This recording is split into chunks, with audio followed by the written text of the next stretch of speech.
Republic day అంటే ఏమిటి?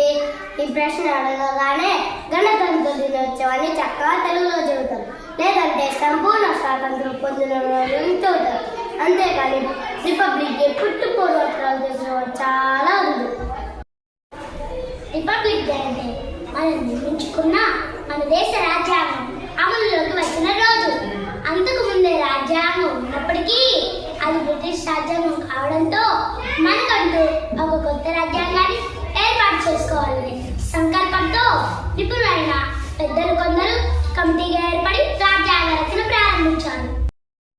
రాజ్యాంగ నిర్మాణానికి 2 సంవత్సరాల 11 నెలల 18 రోజులు పట్టింది.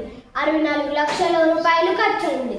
భారత రాజ్యాంగానికి 1935 భారత ప్రభుత్వ చట్టం మూలాధారం అయినప్పటికీ అందులోని అనేక అంశాలను ఇతర రాజ్యాంగాల నుంచి తీసుకున్నారు.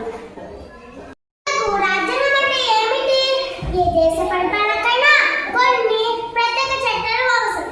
అవి ప్రభుత్వ ఏర్పాటును, కార్యనిర్వహణ వ్యవస్థలను నిర్దేశిస్తాయి. అలాంటి చట్టాల సముదాయాన్నే రాజ్యాంగం అని పిలుస్తారు.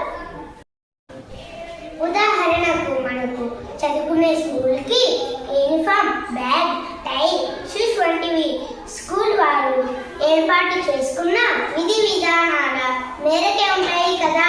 ఇది కూడా అలాగేనన్నమాట. మనల్ని మనం పరిపాలించుకునే ప్రత్యేక విధి విధానాలను రూపొందించుకోవడం కోసం ఎన్నో ఇతర రాజ్యాంగాలను అధ్యయనం చేసి వాటిలోని మంచిని తీసుకొని మన కోసం మనం రాజ్యాంగాన్ని ఏర్పాటు చేసుకున్నామన్నమాట. ఇందుకు doctor BR Ambedkar, doctor Babu Rajendra Prasad వంటి ప్రముఖులు ఎంతో కృషి చేశారు. మనం ఏర్పాటు చేసుకున్న రాజ్యాంగం ప్రకారం మనల్ని మనం పరిపాలించుకోవడం ఆరంభించుకున్న రోజు కాబట్టి దీనికి ఇంత ప్రాముఖ్యత. ఈ రోజున సహసభలకు అవార్డులతో సహా దేశవ్యాప్తంగా ఎన్నో కార్యక్రమాలు జరుగుతాయి. భారత రాష్ట్రపతి ప్రస్తుతం ఇస్తారు.